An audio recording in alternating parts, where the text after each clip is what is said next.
Well, hello, everybody. I'm Candido. And I'm Samantha. And this is Geeking Out with My Spouse. And on today's episode, we're going to talk about an anime that it's fairly new, has a lot of emotions for me.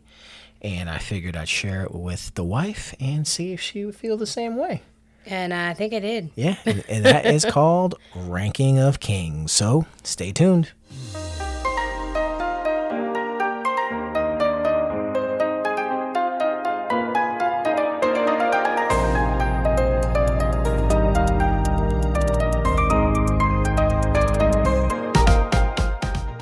All right. So a few years back, I read an article about a manga artist or a mangaka. You know, if you want to. Oh, that's what it's called? If you want to use the proper terminology. A mangaka? Yeah, that was kind of, inspirational to me, I guess. Okay. Because the guy tried. When he, in his younger years, he tried to push out manga. Oh, yeah. And he never got picked up. Like, he just, all the editors would see his stuff, and then they'd be like, redo it, come back. Was it because of his drawing style? It might have been because of his drawing style, right? So, needless to say, he quit and became a office worker or a salary man, for lack of a better term. And after so many years, at the age of 38, I believe, he decided to take a bet on himself, or to bet on himself, and self-publish his own original story, which was Ranking of Kings. And is that salary man? Yeah. Is that like a Japanese thing? Because I think that's a Japanese term of, like, instead of saying like an office worker, person? You're just talking about like a salary man. I don't know. I'm guessing you live off your salary, I guess, and you're away from home and all that crazy stuff. So he quit after so many years to focus on drawing and pushing out on like a webtoon platform or like a digital comic platform. Oh. It wasn't even like it was published in a magazine. It was like published like in like on a webtoon or in a web database. I can't remember what it was. Oh, that's cool. But it gained so much traction that eventually like a publisher picked it up and compiled it all and pushed it out. Well, the story is like I mean, yeah. I can't think of not one thing that I've ever seen that compares to that story. It's very unique. And what's funny? I was waiting to introduce that one to you, to Ranking of Kings to you, because I was like, man, this is going to be the one where I know she's going to like it. And it's such a good one to show someone because it's only 24 episodes, and mind you, or 25. And mind you, there is a season 2.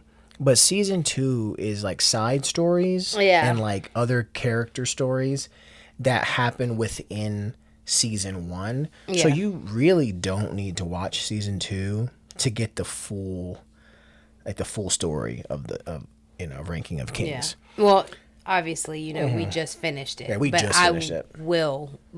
I'm going to watch the backstories. Yeah. All right. So, in your own words, why don't you tell the audience what Ranking of Kings is about? I could talk about it, but I want to hear it from you. So, it is about a child. Okay, going back, you never know how old he is. I mean, he's a child. You don't really know how old he is. No, he's older than his brother. Obviously, his brother came after him. Yeah. But his brother died. But it doesn't tell you like how much time has passed. You just see him as a little baby, then you see him with his mom, and then you see him with his stepmom, then you see his brother come into the mix, and then he's just like the same size. He's just a tiny dude. Yeah. And which is crazy that he's a tiny dude because he is the child of a giant. Two giants. Two giants. Sorry, 2 giants. All right. So, yeah, go ahead. Continue your breakdown of what the story is about. Well, Bojji. Bojji is the littlest giant. All right. So Bojji is a child of two giants. Yes. And his father King Boss. King Boss Yeah. did not. Well, it's not that he didn't want children. It was never in his mind because he was. He just wanted. He to wanted to be the strongest person. Period. In the world, in the Yeah. universe, and he was willing to do whatever it took to get there. Mm-hmm. Well, whatever it took was him consulting with a demon, and the demon says, "Hey, well, if you go have a child, then I will take that power from that child, because obviously you're very strong, so your child's going to be very strong." And he found a very strong mate. Found the strongest. She was the strongest. Female giant. Was she, or was she like the strongest in her? I don't know. I think she was like but even men and women, like I think she was the strongest in her clan or whatever. So he had heard of her, so he found her, and Queen Sheena. And she had a baby, and he was so tiny, because the deal with the demon was there. He took everything. He took his strength. His size, everything. Everything. Took it all from him. And of course, Queen Sheena did not know this, because this is not something that he shared with her. No, he shared it with only like 2 people knew. Actually, 1 person really knew. Yes. So Bojji is deaf. He's deaf, yes. And luckily, he still had his sight, which I kind of thought was crazy. But, I mean, obviously the story is what it is. Yeah. So Bojji is deaf. He's mute. And he befriends a shadow? Shadow person? Shadow person, yeah. Kage, who his entire clan was killed because they were seen as a threat, which I feel like they really weren't. Well, they were seen as a threat, but they were also used. They like worked for the a specific kingdom. I can't remember the name at the top of my head, and like they like did all the like spycraft type stuff, and then then like a new king took over or something, and then like was like, these are people who are dangerous, and he hunted his entire clan down. Yep. He killed his mom. Right in front of him. He was a baby too. He was just a little boy. A little baby Shadow. Little Kage. So when they first meet, when Kage and Bojji first meet, it is I think it is the best. Yeah. Because he's trying to use him. And Bojji's like, "Nah, bro, you're not going to use me. I'm going to help you, because I'm just that type of person." Well, I think the reason why Bojji helped him is, for one, Kage understood Bojji, like, period. Yeah. Like, he got really excited. He got it because he found someone who can understand him. Yeah. It must have been like a shadow technique or something, but he could understand how, like, just talking to him, and the way Bojji talks is how, a person who never learned how to hear would have talked. And there's no words. It's just like mumbles and like noises. And Kage understood him. Yeah. And I think that's what, like, that was like, man, that's a ride or die dude right here. He's like, "Give me your clothes." He's like, "All right." He's like, "Give him." He just gave them to him. And then he brought more. And then he says, "Well, bring me more tomorrow." And Kage's sitting there, and he's like, "Oh, this kid ain't gonna come." And here he comes. Yeah. The piles of clothes on. Layers and layers of clothes on. Yeah. And you know what's funny? I liked when they met. Who was the other brother? The king of hell's other brother.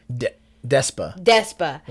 I like when they met Despa, and he like throws all the stuff out. It was like everything he had taken from Bojji. He still had it. Yeah, he still had it. He didn't even sell it or anything. Yeah. But I thought that was funny.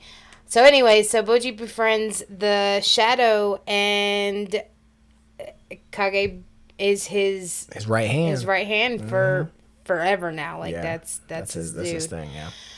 But it's obviously it's a pretty long short story. Long short story. Yeah. Well, because after that, he his dad dies. King Boss dies, and declares him king. Declares Bojji king. Yeah. But the queen wants her son, her biological son, because he's married to a human, a regular sized person, Yeah. and they had a baby, Dida. which I'm not even going to begin to understand how that happened. Well, she's but queen healing. she She can heal herself.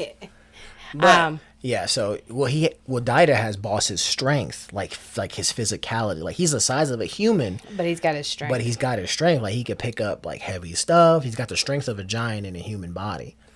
And you kind of see it when they're going and they're trying to like put a fire out, and you see him carry like this big like bucket, and then Bojji has like a little cup, and he's trying to like throw a little cup, and he's kind of in the way. So what? It was what's her name? Miranjo. Or the mirror, the magic mirror. She's the one. She had said to him, "You have to have another child." Yeah. Well, he had another child, but they didn't. Well, it wasn't that he didn't need another child to steal the power. He had that. He needed another child because he was dying, and he needed to transfer his consciousness over. Wait a minute. So that was all. Wait, I guess everything was a setup. I guess I missed that. Yeah, everything was a setup. So the setup to become the number one king was to have a baby with another giant and steal all that baby's power, and then now you become number one.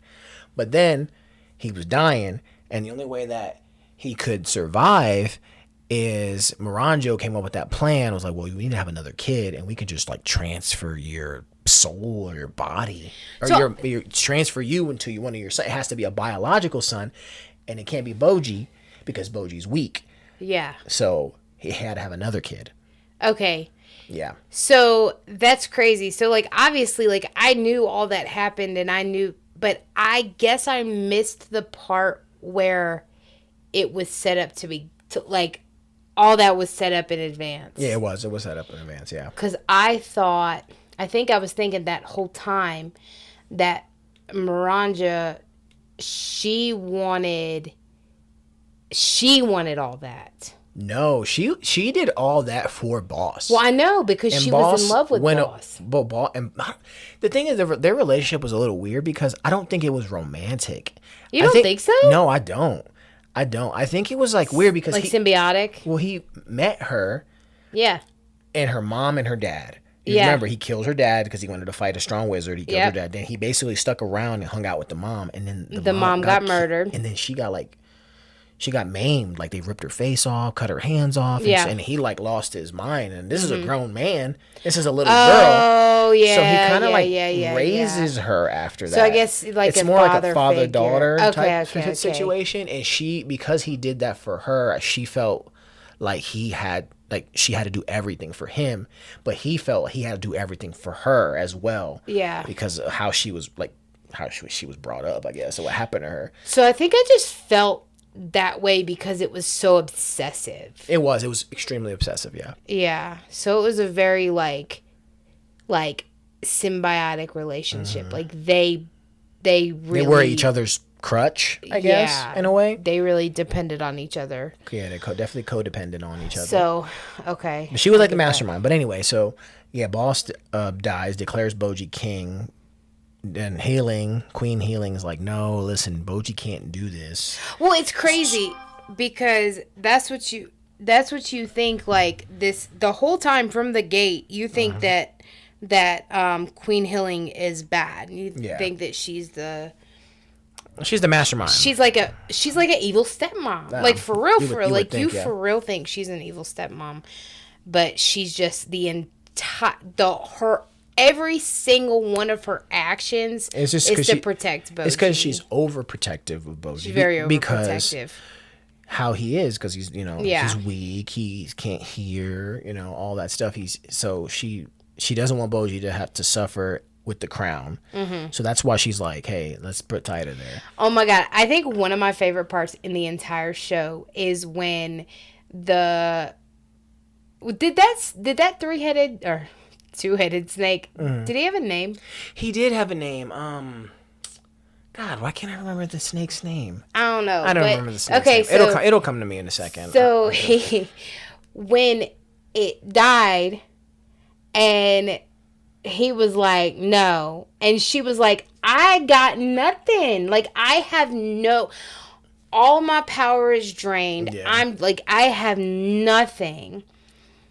And Kage's like, I got this. I got a whole stomach full of potions. And you know what's funny? It reminds me of reincarnated as a slime. Yeah, yeah. They're like literally like the Mary Poppins bag. Yeah, yeah. Anything can come out of there. Yeah. The giant snake's called Mitsumata. Yeah. They say it a few times, but you don't hear it very often. But yeah. So yeah, healing. Her name is Queen Healing. But I definitely think it's a play on words. Yeah. Because her power is healing. I could see that. And so, but yeah, like you said, she heals him when he's asleep. She she definitely babies him and stuff. And then, but you know, Daida takes over. But the magic mirror, Miranjo, is really in full control the whole she's time. like pulling strings and she's getting in Daida's head, and then somehow convinces Daida to basically kill his brother Bojji. Yeah. But the snake's master, Matsumata, I can't forgot his name, Mitsumata. Well, no, but that was after he drank the stuff. What do you mean? That Bojji was pushed in the thing. No, it might have been happening simultaneously. So that didn't happen. So he sends the sword master to take Bojji. Yeah. To basically kill him, right? Yeah. And then while he's out there doing that, Miranjo's telling Daida, "Oh, you know, you need boss's strength," and he doesn't want it. Mm-hmm. Remember, he's like, "No, I don't want this," or whatever. Yeah. And they force it, but yeah. So Bojji goes off on his journey against Queen Healing's. Well, she eventually blesses it, but she blesses it because she sends a swordmaster, and she sends a swordmaster with him. But Bebin, who is the master of snakes, suspects Daida. He's like, "Yo, Daida's dirty. I know this." He's like, he steals Kage. He's like, and Kage's like, "That's my boy.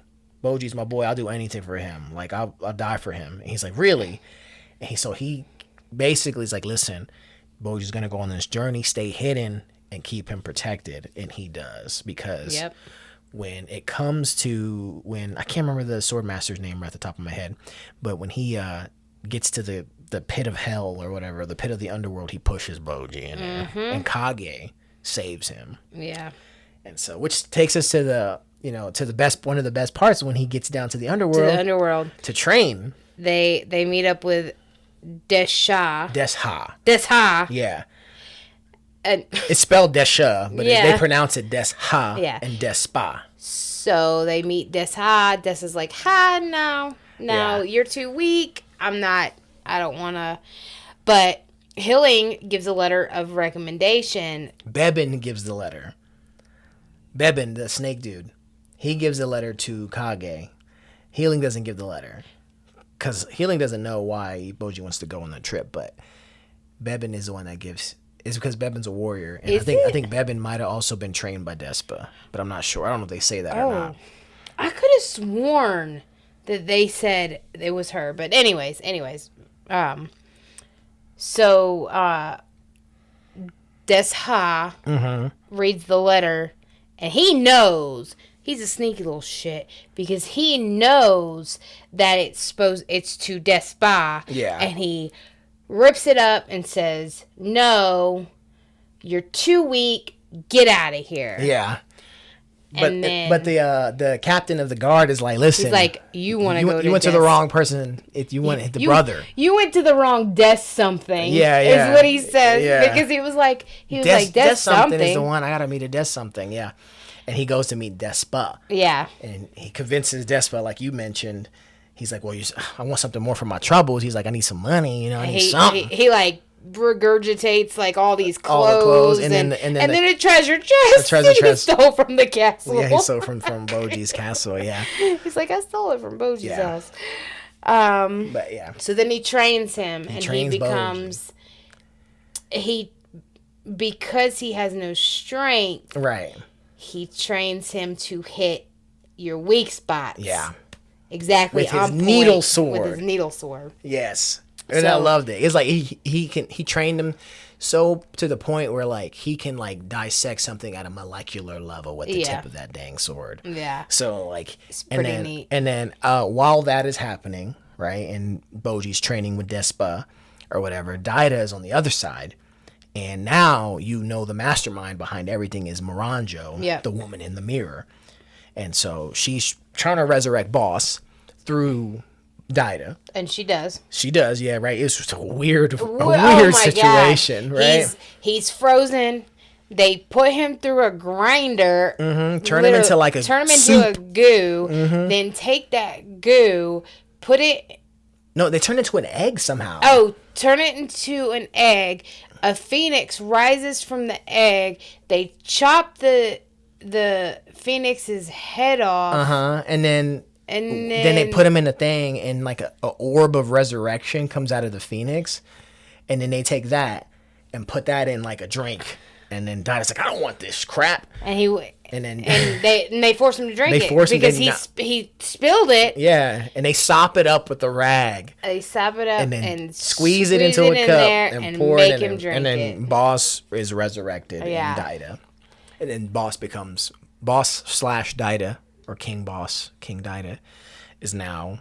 First of all, that dude has a crazy imagination, because I tell you what, that is the weirdest thing I've ever seen in my life. Yeah. I'm like, they got all these. So I was thinking that while I was watching it. So they got all those monsters frozen in there. Is that what they're doing? I don't know what they're doing. Like taking power from these monsters with the same process? Shoot, that's so weird. I couldn't tell you. Oh my God. And then very interesting. Very interesting, right? So Bojji finishes training. Daida is, there, but then Miranjo wants to kill Queen Healing. But in her mind, she wants to kill Queen Healing because it's like you're never gonna get over that.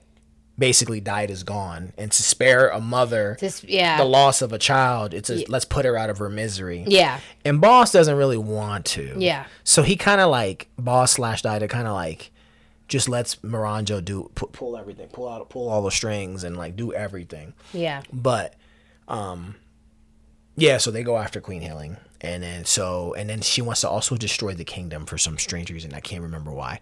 She frees prisoners from the underworld, which is like this immortal dude. There's a crazy king. There's like Desa is not happy about. Nope, because that's his brother, and they had him locked in there for a reason. Yeah. And so Oaken. Yeah. Oaken. Yeah, that's his name, Prince Oaken. And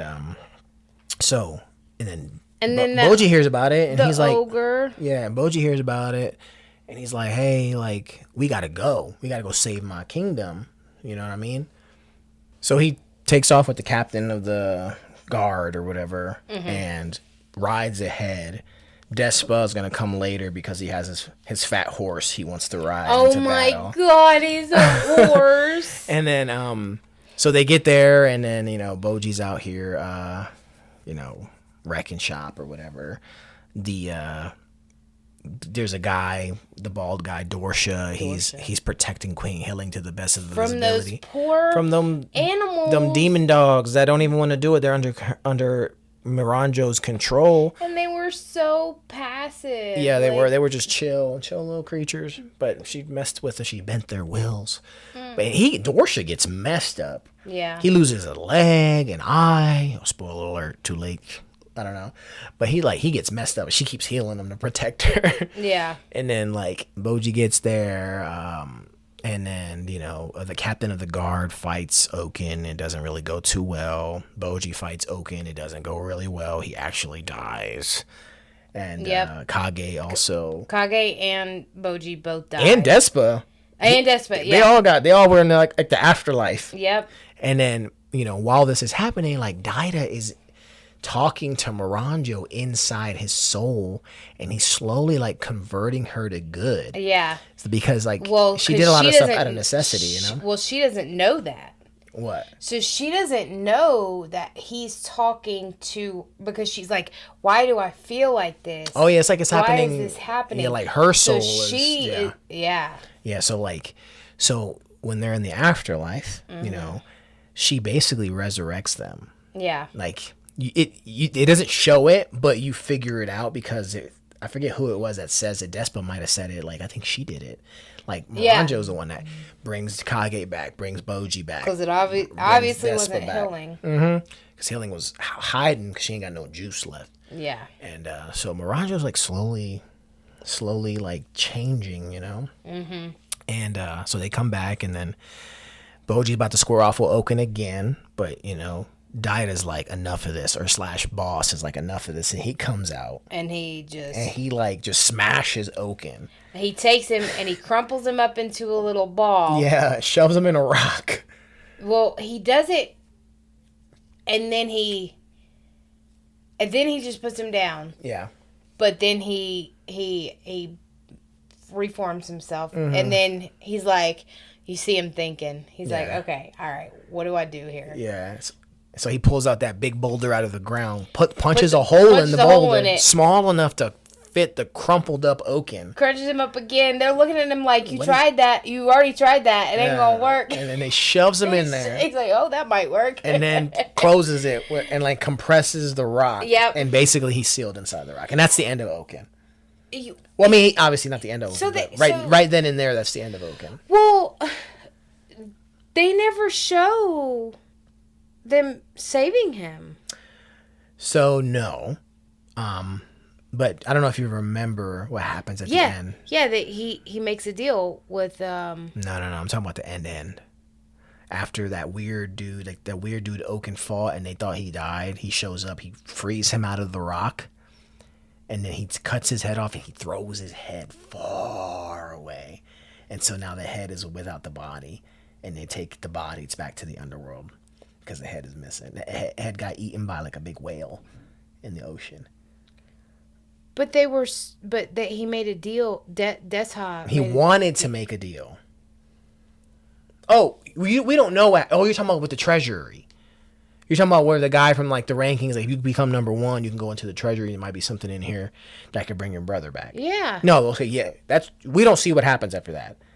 No, I know. That's just kind of like the end of the story. Like he's gonna go there. Creepy. He's gonna go there. I mean, maybe it's in the sequel. Maybe it's something in there. I don't know. Then I'll have to look. Yeah.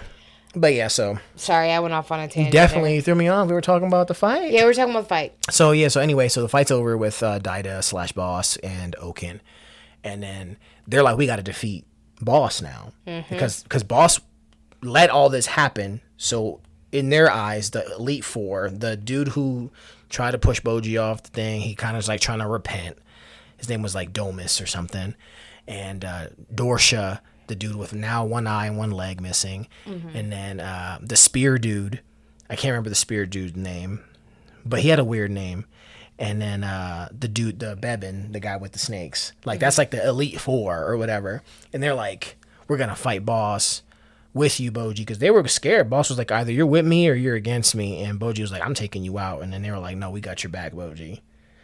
Right? And then, and so he's like, nope, I got it. And then the fight between Boss and Bojji is like one of my favorites because it's kind of weird because what we see as the viewer is that Bojji's fighting Boss. And like, you don't see him fighting Daida.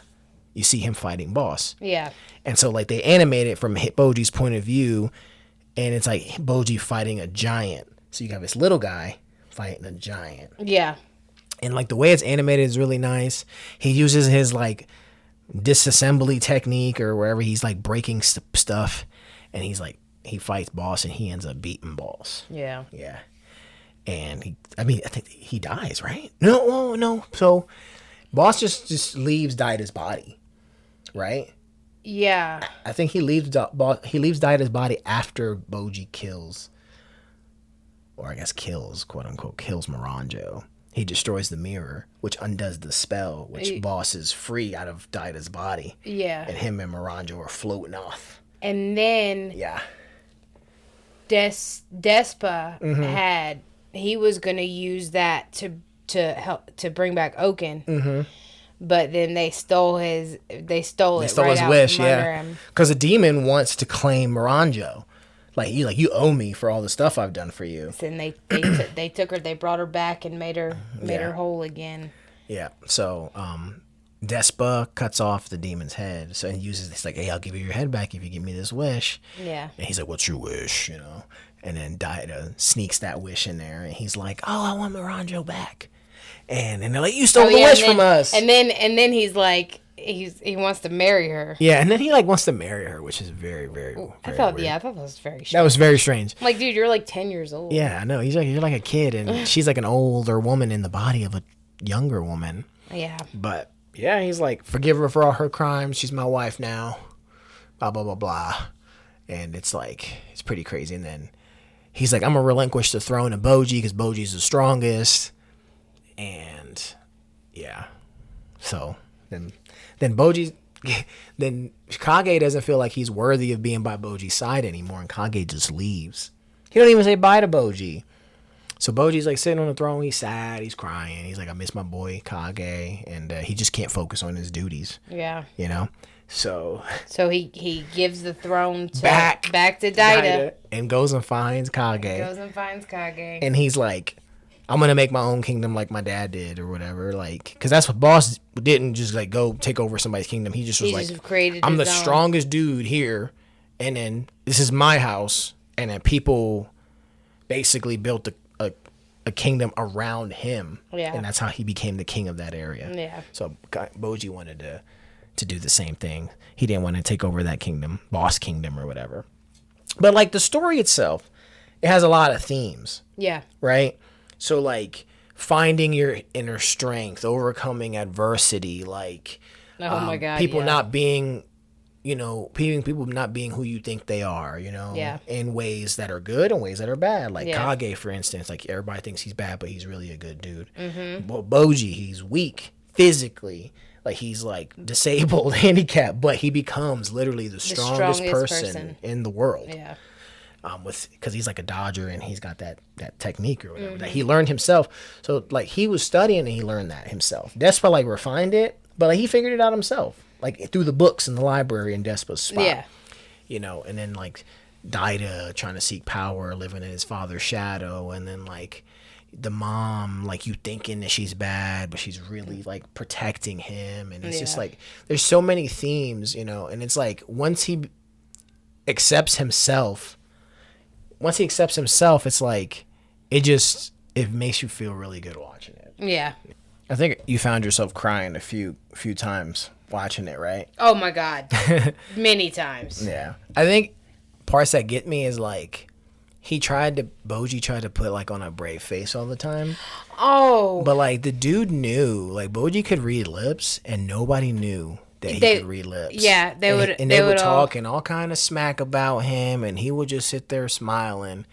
But then he'd go and he'd kind of cry on the side. Oh. And then he'd come back, would try to put a smile back on his face. So it's like, and then Kage saw that. Yeah, Kage saw that. And that was one of the reasons why I think Kage at that point was like, all right, yeah, I got to protect this kid pretty much at all costs, So, Bojji sees that, or he finds his inner strength. He finds, his strength and uses that to help the world. And he was so nice to everybody. He helped everybody. Yeah.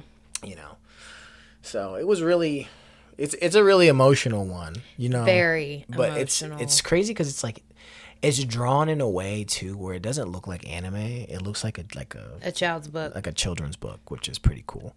Yeah. I really like it. I like the character designs. I think it doesn't look like anime. If you didn't know it was considered anime and they just put that on like the Disney Channel, you'd probably be like, yeah, it fits. Like you wouldn't even question it. Yeah. But it is. So what are your any final thoughts? We're getting pretty close to our time. And what are your final thoughts on everything? It's a good one. Yeah. And like you were saying, it like covers everything. It's very emotional. It's a very emotional roller coaster. Yeah, you find yourself rooting for these characters too. Yeah, absolutely. Like you definitely find yourself rooting for Bojji, rooting for Kage. Even at times, where some of his people are like fighting, because not only is it just like Bojji and Kage fighting, but like Dorsha's fighting, protecting healing, and like the And the spirit, snakes. the snakes are like protected, and the big Matsumata is like I love him. yeah, the Matsumata come out there and he basically gave his life for Bojji, Yeah. and that's the my favorite scene. yeah, where he's like heal her, because when they flash back and they saw like him as a little snake, and he like bit Bojji. He bit Bojji. But he lost like a head, so Yeah. so he bit Bojji, like like a dog would bite if they're hurt, Yeah. because you don't want to touch. So and then Healing's like, get away from it or whatever, and he's like, no, I want you to save him. Yeah, because he was dying. And that's why he bit Bojji's, because he was yeah. So like, and at and that then point she healed him. And then that was it. That was the end she was looking for, because she was trying to like get in good with Bojji at that point, giving him cake. Oh my god, he was running from her. She her. was climbing the walls. Oh my God, yeah. I got cake for you. I know, he was that. But yeah, like, man, like, and then I was also thinking like I saw all these crazy themes, but like dealing with loss is one of the big major themes in there too, because there's scenes my god where he's over little baby he Bojji. takes the cake to his mom's to her huge headstone or monument, monument, and Healing sees that, she's like, oh my god, she's like, okay, I gotta figure out how to get into this kid. That legit broke my heart. Yeah, I know. And then when you see how she died too, yeah, like Miranjo, yeah, over here got. Oh my god, that's another one of my favorite parts, is when Miranjo's in the afterlife, and sees Queen Sheena. Yeah, and her Miranjo's mom, she's like, right now, I'll wait for you to get over here, but you're gonna get a beating when you get over here. Mm-hmm. But yeah, and then the reason why she killed Queen Sheena is because Boss wasn't gonna have another kid. Yeah, he didn't. Because giants can only have one kid, and he wouldn't have like left her and found another wife. Yeah. So while he was away on king business, she staged a like rival nation to come and basically kill her, just so that he could eventually be open to finding another mate. But you know what's crazy about the whole thing? Like, I thought, and I mean, I guess there's a couple scenes where you see where he might have actually cared for his kids. Yeah. And I mean, especially like at the end when he kind of does just let go. Yeah. But it's just not, he just was never father-like. Not really. It was never, he never had that fatherly love for them. And it, like I said, at times it seemed like it, but just the whole setup and everything, like, that just shows he didn't care for his kids. It was funny because there's a scene where he wakes up and dyed his body, and he's like, magic mirror, who's the strongest of them all, and he sees that it's Bojji, and he has like a little smirk, like of pride, but like, it's weird because, like you said, it's like he doesn't. I don't know if he's just so far gone because all the bad he did to get to that point, he doesn't feel like. Because even when he was fighting Bojji, he was like, I'd like want to be defeated by Bojji. If I'm going to be defeated by anybody, I'd want to be defeated by Bojji, right? Yeah. So it's like trying to like repent, I guess, but he never really. You never feel that like redemption from Boss. Like he saves them, because for real, the story would have been over if Boss didn't defeat Oaken. Yeah. Because that was it. Because Bojji can't beat him because he can't take apart something that comes back together. Yeah. So that would have been the end of it. Yeah. But Boss had to come knock that out. And that's why even Kage was like, if Boss can take care of him, then we can beat Boss easy. Yeah. Because you got him easy. You got his number. And he does. He beats him. But yeah, no, it's really awesome show. I really love it. I wish it wasn't in English, like in physical print media, because I would buy it. Oh, it's not? So physical, you can't buy it in English. You could buy it in other languages, like physical print, but the only way to get the official English translation of the manga is digital. Because I don't know if it has something to do with the printing rights or whatever, and it's like they can't physically print them in English or in the States or whatever. Oh, it's weird, but I may just buy the ebook versions of it because I want to like read it and see like how different it really is. Yeah. Because I know the scene where he comes with the extra clothes looks like it's a little bit of clothes. Like when I mean, it's a lot. It's more clothes. Okay, but in the manga, he's like the Pillsbury Doughboy or like the Michelin Man. Like he's got way more clothes, and I thought that was funny. So I want to know like the little nuances, and I want to read it just to see. But I don't know. Definitely, it was really good. Watch it. It's on Crunchyroll. I don't know where else it may be, but English or subtitled, it's good. It's definitely one to watch. It's good. It's kid friendly too. I mean, there are some dark themes. Yes, but it's more kid friendly than a lot of other anime. Oh yeah. So yeah. But I feel like it's more kid friendly than the movie we just saw. Oh yeah, I ain't gonna talk about that. We'll talk about that offline.